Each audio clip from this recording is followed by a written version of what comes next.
Alright everyone, here we have the Proto-Z. Everyone I'm sure has heard of the Proto-X. This is their newest quadcopter here. It's a micro, it's a little bigger than the Proto-Z. Got the ready to fly kit here. It does some cool stuff. It just flips out of the box with one button and it has a couple flight modes.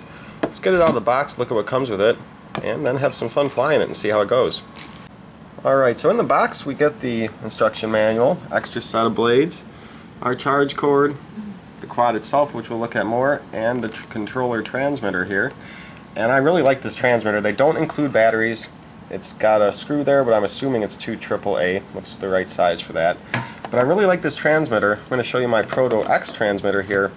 This Proto-Z transmitter, it fits in my hand better, and it just feels better. I know I'm holding the camera with one hand, so you're only seeing one hand on there. But it fits in my hand better, and I can hold it better. With this one, as you can see, it's just not as long of a controller. I like this new one better. It just fits and feels better in my hand. Like the other Proto-X, there's very little trim, it looks like. We have trim here for the right stick, but nothing for the left. And it's looking like trim over here. If it even has trim, we're going to have to look in the manual and see what these buttons do. But I'm not seeing a bunch of trims, so hopefully its gyro systems just work well. The quad itself, it's bigger than the Proto-X. I'm actually going to show you a few different quads here to compare, but just take a quick look at the quad itself. There are LEDs, which we'll see when we plug it in. It said that it has LEDs in here, and underneath we have motors that plug in, so they should be easily replaceable rather than the type that you used to have to solder. And it's a pretty simple unit. It's all contained there. The battery is inside. I'm sure the battery can be replaced somehow, but it's not an easy swappable battery. You have your on-off switch over here. And the top here looks like it doesn't come off super easy. No, it's all kind of one piece. Now let's go ahead and take a quick look. I've got other quads over here at kind of a size comparison. So over here we have the original Proto-X. As you can tell, it is much bigger than the original Proto-X, but it's still a small quad. Some other quads, we got the Cheerson CX-10, Hobby Zone Phase right here. Pico QX looks bigger because it has these protectors, but it's actually not much bigger than the Phase or previous ones I just showed. Here we have the Blade Inductrix. It's getting closer to that size, and then we have here the Nano QX 3D, and it's actually about the same as the Nano QX 3D when you put them on top. The motors and props are about the same distance. So it's a micro, and I'd say, you know, they call this the Nano QX 3D, but I more consider these nanos. And a little bit bigger than a nano. I'd consider it kind of like a micro, but a smaller sized micro. So let's go ahead and get this plugged in, and let me look through the manual, make sure I know what all the buttons do, and test it out. Alright, so a little bit about the transmitter before we fly here. It is 2 AAA batteries, and to arm the quad when you first plug it in, you're going to put it all the way up, all the way down, then you'll be armed. These 2 buttons in the middle will actually flip your quad. Press this one and you're going to flip left, press this one, you're going to flip right. So that's your setup flips. There's no trims, as I said, but you can recalibrate the gyros by holding your left stick down and to the right, and while you're doing that, move your right stick back and forth, right to left. So I got only one hand here, but basically hold that down and right and move that back and forth. That'll recalibrate it.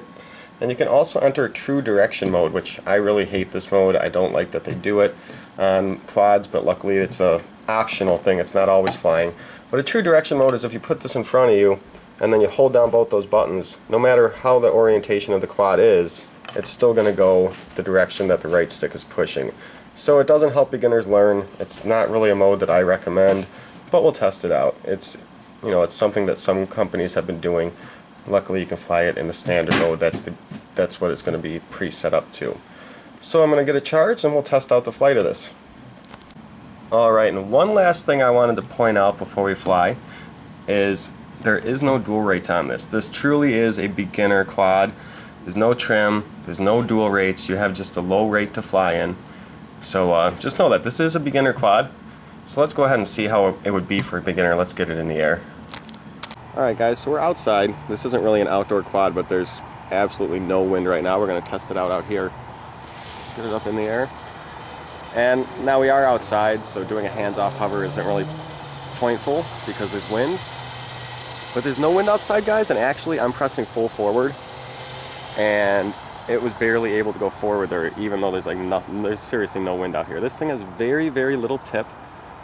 It's very little cyclic control in terms of it doesn't let you tip very much. So it's, you know, they call it a beginner quad. We're going to try it out indoors so I can actually see how this is going to control, because outside, even with zero wind, it's just getting a little bit pushed around.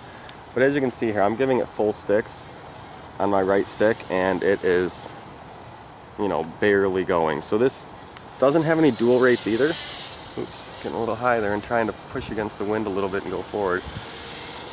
I've looked at the transmitter, I read the manual, I saw nothing about dual rates. Push in, nothing happens. Push in, nothing happens. But let's go ahead and try a flip, because I did try a flip inside and it wasn't working out good. So let's do it right now. Left flip. Okay, and it did it. Inside I didn't have enough room, it was hitting the ground. Let's do a right flip. Okay, so it does do the flips. That's neat for a beginner. I'm going to try one other thing here. Actually, I'm going to try the true flight inside, because we do have a little wind. I was going to try that true flight mode.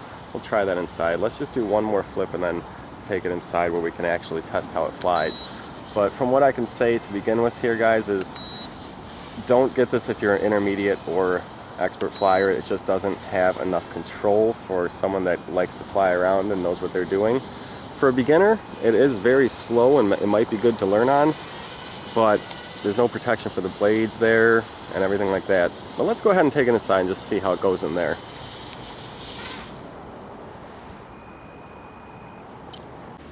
Alright guys, we're inside now. I'm going to take it up and get it in front of the camera here.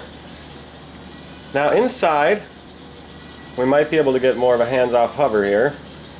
There is no trimming, so it's all up to however it's trimmed out from the start. So it's not perfect, but that's a hands-off hover right there.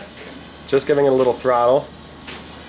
Yeah, so that's actually pretty darn stable, very nice, keeps its position pretty darn good there. And now that we're inside and there's not wind all over, actually that's really long hands-off hover there, guys. That's a really stable little quad. But what I was concerned about when flying outside was the tilt. And this is, again, a problem. I'm giving it full tilts here, and as you can see, it's not doing much. Now that is good for a beginner, because beginners do often mash their sticks too far and they jolt them around. So this is actually going to, oops, I looked at the camera there trying to make sure I'm on. There, I think my hand's on camera. So I'm pushing these all the way, as you can see now, and it just doesn't do much. That could be good for beginners, but now let's see how it is if I just want to do like a little circle around the room. Okay. You know what, flying this inside, if I was a beginner, that actually controls nice. It feels very connected. Here's the pirouette rate, not super fast. Bring it back closer to the camera.